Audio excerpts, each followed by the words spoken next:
Good morning everyone, welcome to my channel. আমি শর্মিষ্ঠা। বন্ধুরা, আশা করছি প্রত্যেক দিনের ন্যায় আজও আমার সাথে তোমরা পুরো ভিডিও জুড়ে থাকবে, একটুও স্কিপ করে কিন্তু ভিডিওটা দেখবে না।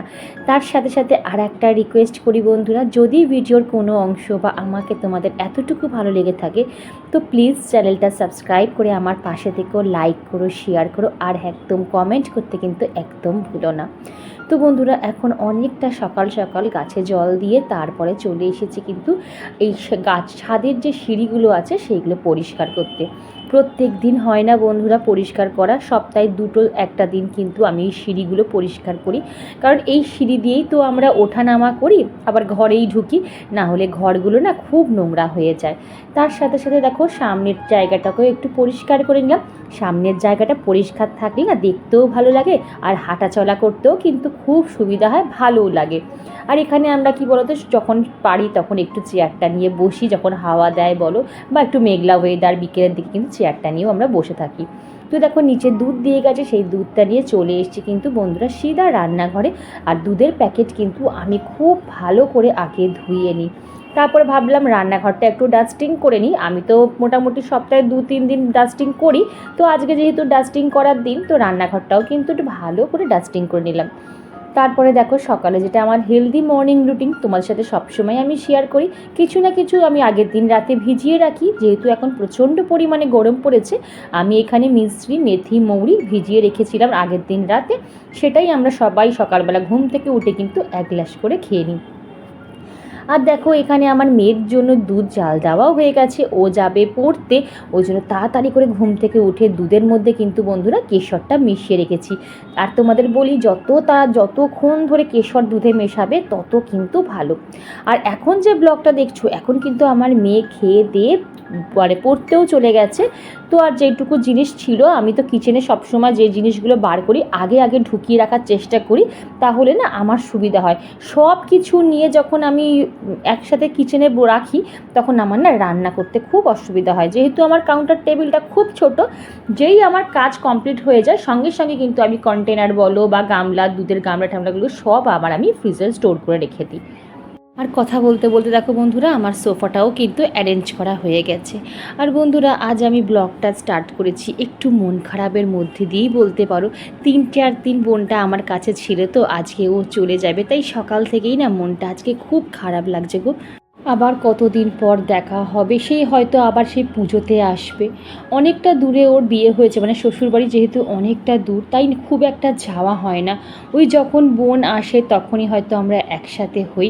কিন্তু ও শ্বশুরবাড়ির মানুষজন ভীষণই ভালো বলতে পারো, মানে আমার বোনের শ্বশুর শাশুড়ি, জার, দেওর, সবাই ওদের বাড়িতে ভীষণ ভালো। সব সময় বলে তোমরা আসো, এসে থাকো।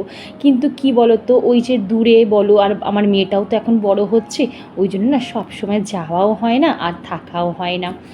আর দেখো বন্ধুরা, যতই কষ্ট হোক না কেন কাজ তো তোমায় করতেই হবে, মানে সংসারের কাজ তো তোমার শুরু করতেই হবে। আর দেখো আমার মোটামুটি কথা বলতে বলতে কিন্তু অনেকটা ডাস্টিং এগিয়ে গেছে। ওই যে বলি না, তোমাদের সাথে কথা বলতে বলতে কখন যে আমার কাজ এগিয়ে যায় আমি নিজেও বুঝতে পারি না। আর এখানে দেখো মেয়ের স্টাডি রুমেও চলে এসেছি, এসে ভালো করে সোফাটাকে ঝেড়ে নিচ্ছি। কারণ এখানেই ওরা সব দুটো বাচ্চা খেলাধুলা কত কী করেছে, তো যাই হোক ভালো করে একটু ঝেড়ে নিয়ে একটু ভালো করে অর্গানাইজ করে রাখলাম। আমরা সব সময় দেখি বা বলি যে ওই সন্তানটির জন্য তার বাবা মার এই অবস্থা, ওই সন্তানটির জন্য বাবা মা ডিপ্রেশনে চলে যাচ্ছে বা দুঃখে কষ্টে রয়েছে। কিন্তু কখনো কি আমরা এটা দেখার চেষ্টা করি যে অনেক অনেক সময় বাবা মার জন্য সন্তানরা ডিপ্রেশনে চলে যায় বা সন্তানরা কষ্ট পায়? হ্যাঁ বন্ধুরা, সব সময় যে সন্তানের জন্যই বাবা মারা ডিপ্রেশনে যায় তা নয়।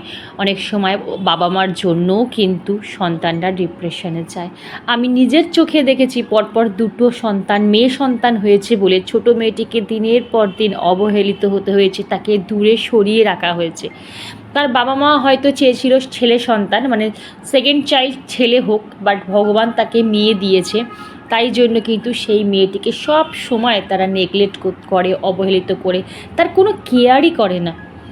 আজকের দিনের মেয়েরা কিন্তু কোনো অংশেই কম না। তারা যেমন সংসার সামলাচ্ছে তেমনি তারা বাইরেও চাকরি করছে, সব কিছু তারা ম্যানেজ করছে, বাচ্চাও সামলাচ্ছে। কিন্তু তাও ওই যে মেয়ে নারী, সেই জন্য সেই তকমাটা তার প্রথমেই লেগে গেছে যখনই সে জন্মেছে, কারণ সে মেয়ে। তো কথা বলতে বলতে বন্ধুরা দেখো আমার কিন্তু বেডটা ভালো করে অর্গানাইজ করে রাখলাম। আর আমি না বেডে সবসময় মাদুর পেতে রাখি যাতে চাদরটা কম নোংরা হয়। আর এখন যাব রান্নাঘরে, কারণ বোন উঠে গেছে, ওকেও টিফিন করে দিতে হবে। আর ও আমাকে কাল রাতেই বলেছিল যে ও কিন্তু টিফিনে আজকে ডিম টোস্ট খাবে। আগের থেকে জানা থাকলে না কী হয় বলো তো, প্রিপারেশান নিয়ে কাজ করতেও সুবিধা হয় আর তাড়াতাড়িও হয়ে যায়। তো চলো আগে আমি চাটা করে ওকে দিই। আর তোমাদের সাথে এখন প্রত্যেক দিনই দুধ চাটা শেয়ার করছি। আর মাঝে মাঝে না আমারও খুব লোভ লাগে গো এরকম ঘন দুধের চা দেখতে, কারণ একটা সময় খুব প্রিয় একটা জিনিস ছিল কিন্তু আমার এই দুধ চা, যেটা এখন আমি পুরোপুরি ত্যাগ দিয়েছি বন্ধুরা। তো এবারে চলে এলাম ডিম টোস্ট করতে। আর আমি দুটো ডিম এখানে ফাটিয়ে নিয়েছি, আর একটাই পাউরুটি, মানে এই যে হাফ কোয়ার্টার না কি বলে সেই পাউরুটি দিয়েই করে নেবো। আর এর সাথে একটু নুন, একটু চিনি, অল্প পরিমাণ মতন চিনি দিয়েছি, একটু চিলি ফ্লেক্স, একটু গোলমরিচ আর অরিগ্যানো, এই দিয়েই করেছি। আর আমার বোন না আমার হাতের ডিম টোস্ট খেতে খুব ভালোবাসে, ও যখনই আসে তখনই বলে দিদি তুই একটু ডিম টোস্ট করে দে। তো এই পাউরুটি এই যে এরকম পাউরুটিগুলো হয় সেটাই 2 পিস দিয়ে করে দিয়েছিলাম।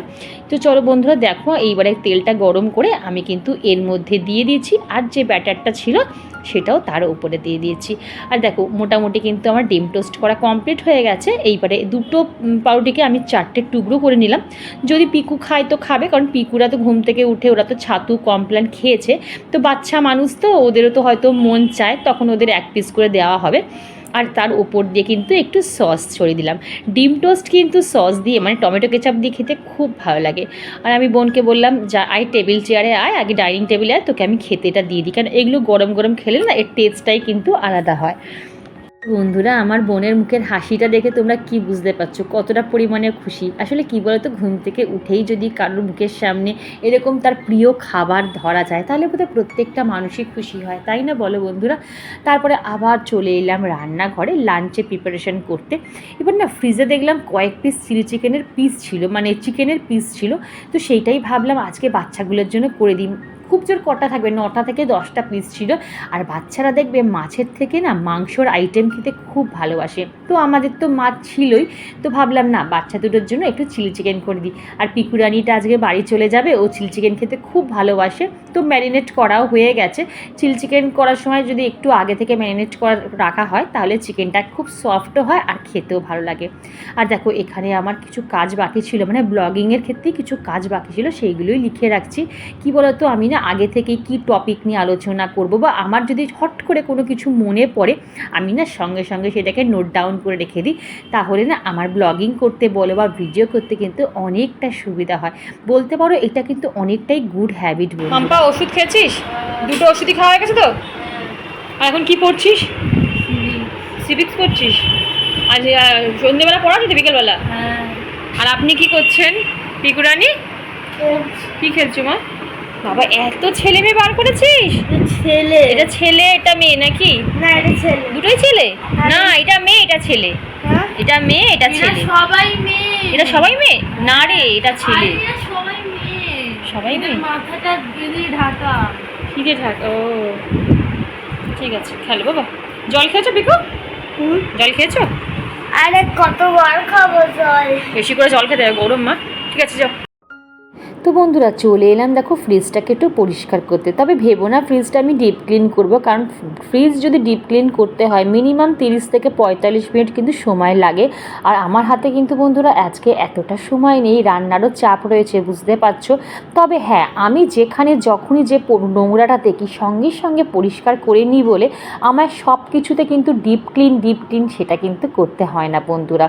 তো আজকে দেখলাম একটু আঠা আঠা হয়েছে, মানে যেহেতু ফ্রিজে একটু মিষ্টি ফিষ্টি রয়েছে তো ওই জন্য কী করলাম আমি এটা ভিজে কাপড় দিয়ে তার মধ্যে অল্প একটু ভিনিগার দিয়ে ভালো করে ফ্রিজের যে কী বলে থাকগুলো ভালো করে মুছে নিলাম। আর যেহেতু ভিনিগার দিলাম ওই জন্য গন্ধটাও কিন্তু বেশ কেটে গেল বন্ধুরা। তো আমার দেখো ওখানে কথা বলতে বলতে ফ্রিজটাও পরিষ্কার করা হয়ে গেল। এইবারে আমি চলে এলাম কিন্তু রান্নাঘরে। আর কিছু শেয়ার করিনি বন্ধুরা, মানে আনাজ ফানাজ কাটাগুলো আজকে শেয়ার করিনি, সেটা অফ ক্যামেরাই করে নিয়েছিলাম। আর সকালে তোমরা দেখেছিলে যে ডিমগুলো আমি ধুয়ে ঝুড়িতে রেখেছিলাম জল ঝরাতে, জলটা পুরোপুরি ঝরে গেছে। এবার আমি এক কন্টেনারের মধ্যে ডিমগুলোকে রেখে কিন্তু ফ্রিজে তুলে রাখবো। তো চলো বন্ধুরা পটলটা ভেজে নিই, তারপর তোমাদের সাথে আবার আমি ফিরছি। বন্ধুরা, রান্না করতে করতে তোমাদের সাথে আর একটা বাস্তব কথা শেয়ার করি। সেটা হচ্ছে, দেখবে যে পরিবারের দুটি সন্তান রয়েছে, সেই পরিবারের যে সন্তানটি খুব মানে পড়াশোনায় যে সন্তানটি খুব ভালো হয়, হয়তো সে এক্সট্রা কারিকুলামে ভালো নাও হতে পারে, কিন্তু পড়াশোনা সে তুখোড়, তার প্রশংসা দেখবে সর্বত্র। সব সময় তার মা বাবা বাড়ির লোক সব সময় তাকে বলবে এই পড়াশোনায় এত ভালো মার্কস পায়, সব সময় পড়াশোনা করে। কিন্তু ধরো অন্য সন্তানটি হয়তো সে পড়াশোনায় খুব একটা ভালো নয়, বাট এক্সট্রা কারিকুলাম নাচ গান আঁকা আবৃত্তিতে সে 1 নম্বর, ভুলেও কিন্তু তার কথা ফ্যামিলিতে কেউ কখনো আলোচনা করে না। আর সেই সময় কিন্তু সেই সন্তানটি কিন্তু ডিপ্রেশনে চলে যায়, সেও কিন্তু মনে মনে কষ্ট পায়। আমরা যদি এইভাবে বলি যে আমার এই সন্তানটি হয়তো পড়াশোনায় একটু কমজোর হলেও সে কিন্তু এক্সট্রা কারিকুলামে সে কিন্তু 1 নম্বর, তাহলে দেখবে সেই সন্তানটি ডিপ্রেশন তো দূরে থাক, তার মনের কনফিডেন্স অনেক বেশি কিন্তু বেড়ে যাবে। আর বন্ধুরা, কথা বলতে বলতে চিকেনগুলোও ভাজা হয়ে গেল, আর এখানে টমেটো ক্যাপসিকাম তারপর হচ্ছে পেঁয়াজ সেইগুলোকেও কিন্তু দিয়ে দিলাম। চিলি চিকেন করতে যা লাগে তোমরা তো সবাই জানো, এটা একটা কমন রান্না, তাই জন্য তোমাদের সাথে শেয়ার করলাম না।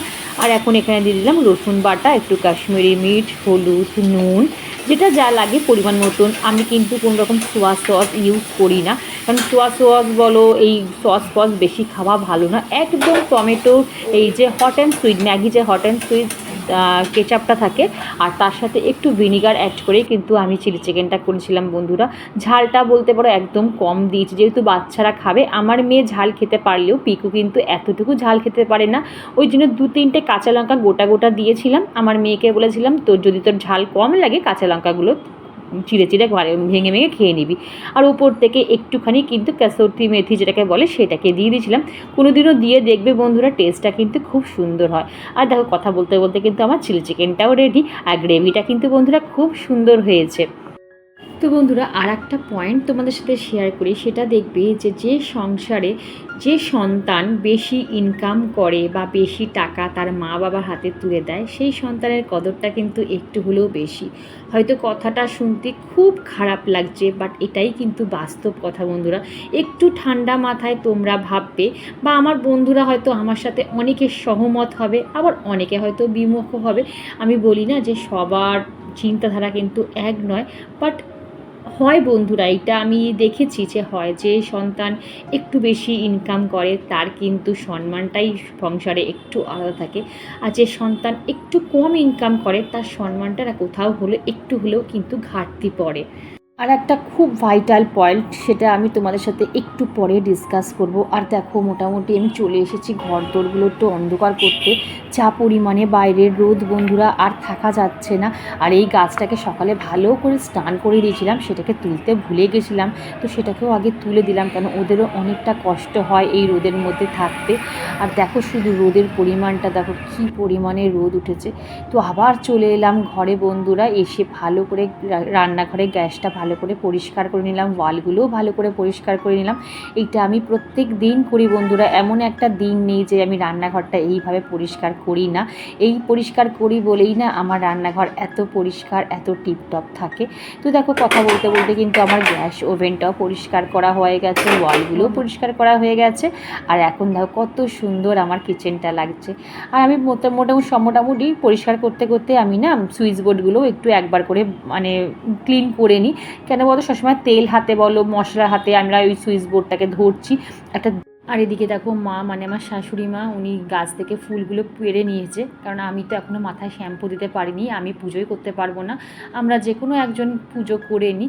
আর দেখো আজকে ফুলের কোয়ান্টিটি খুব কম। মাকে বললাম মা এত ফুল কম ফুটেছে, কারণ আমি সকাল থেকে আর ছাদে যেতেই পারিনি। বললো হ্যাঁ এই কটাই আজকে ফুটেছে। এখানে রাখবো। তো বন্ধুরা, আমি একবার বলে দিই আমার লাঞ্চে কী কী করেছি। এখানে হচ্ছে, যা তোমরা জানো, চিলি চিকেন করেছিলাম বাচ্চা দুটোর জন্য, আমরা খাবো না, শুধু বাচ্চা দুটোর জন্য চিলি চিকেন। এখানে অরহর ডাল করেছিলাম, আর এখানে হচ্ছে উচ্ছে কুমড়ো বটি যেটাকে বলা হয়, পটল ভাজা, আর ওখানে রয়েছে আলু ভাজা, আর একটু জল দেওয়া ভাত রয়েছে পেঁয়াজ দিয়ে। ওটা হাজব্যান্ড মানে ও বলছে খাবে, শুকনো ভাত অল্প একটু খেয়ে নিক, তারপরে এটা খাবে। তো চলো, তোমাদের আজকে এই মেনুটা শেয়ার করে দিলাম, তারপর ফিরছি আবার একটু পরে।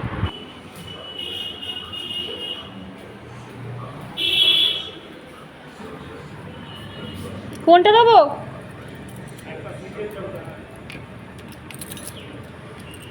নাও। তো বন্ধুরা হাজব্যান্ড কোথাও যাবে বলে ওকে গাড়ির চাবিটা ওপর থেকে আমি ছুড়ে দিলাম। আর এখানে দেখো আমার বোন আর আমার পিকুরানি কিন্তু রেডি হয়ে গেছে বাড়ি যাওয়ার জন্য। তো বন্ধুরা আমার এক সাবস্ক্রাইবার বন্ধু আমায় কমেন্ট করে বলেছিল তার 13 বছর হয়ে গেছে বিয়ে হয়েছে, নামটা আমার ঠিক মনে পড়ছে না, নামটা মনে পড়লে অবশ্যই আমি বলবো। তো ও ভালোবেসে বিয়ে করেছে বলে তার মা বাবা কিন্তু তাকে এখনও মানেনি। সত্যি হয়তো সেই সময়টা তার মা বাবার খুব খারাপ লেগেছিল বা কষ্ট পেয়েছিল। আমিও একজন মেয়ের মা, ফিলিংসটা আমিও বুঝি। কিন্তু এখন 13 বছর হয়ে গেছে, সন্তান যদি খুশি থাকে তাহলে মনে হয় সেই বাবা মা পৃথিবীর সবচেয়ে বেস্ট বাবা মা হবে। অনেক সময় দেখাশোনা করে বিয়ে দিয়েও কিন্তু সন্তানের সংসার কিন্তু সুখের হয় না, বা অনেক সময় দেখবে মনের অমিলেও কিন্তু তাদের ডিভোর্স হয়ে যায়। বা বন্ধুরা তোমাদের কাছে আমি একটাই রিকোয়েস্ট করব, প্লিজ আমার কথায় কেউ ভুল মিনিং বার করবে না। আর আমার কথায় যদি তোমাদের কিছু খারাপ লেগে থাকে তো প্লিজ আমায় ক্ষমা করে দিও। আসলে বোনটির কমেন্ট পেয়ে সত্যি আমি আজকে খুব ভারাক্রান্ত আর আমার মনটা ভীষণ খারাপ হয়ে গেছিলো, তাই তোমাদের সাথে শেয়ার করলাম। আর দেখো তার সাথে সাথে আমার বোনের গাড়িও চলে এসেছে, সে চলে যাবে, সেদিকটাও একটু মনটা খারাপ হয়ে যাচ্ছে বন্ধুরা আজকে ভয়েস ওভার দিতে দিতে। তো বোন তোমাকে আমি একটাই উদ্দেশ্যে একটা কথাই বলবো, যে তুমি খুশি তো তোমার প্রিয় মানুষটিকে নিয়ে? মনে রাখবে পৃথিবীতে সবচেয়ে খুশি মানুষ সেই হয় যে কপাল করে একজন ভালো জীবন সঙ্গী পায়। সর সর সর, বন্ধ কর, সর। Tata tata. হ্যাঁ হ্যাঁ হ্যাঁ হ্যাঁ। আর ওই দেখো দূরে আমার মা দাঁড়িয়ে আছে, মুখটা একদম শুকনো করে, মনটা খুব খারাপ হয়, মেয়ে চলে গেলে মাদের মন এরকমই হয়। তো বন্ধুরা ব্লগটা কেমন লাগলো অবশ্যই কিন্তু কমেন্ট করে বলো। ভিডিওর কোনো অংশ যদি ভালো লেগে থাকে তো প্লিজ চ্যানেলটা সাবস্ক্রাইব করে আমার পাশে থেকেও লাইক করো, আর কমেন্ট করতে কিন্তু একদম ভুলো না। তো বন্ধুরা আজকে ব্লগটা এইটুকুই রাখছি, আবার কাল দেখা হবে নতুন একটা ইন্টারেস্টিং ব্লগ নিয়ে। তখন সবাই খুব খুব ভালো থেকো, টাটা।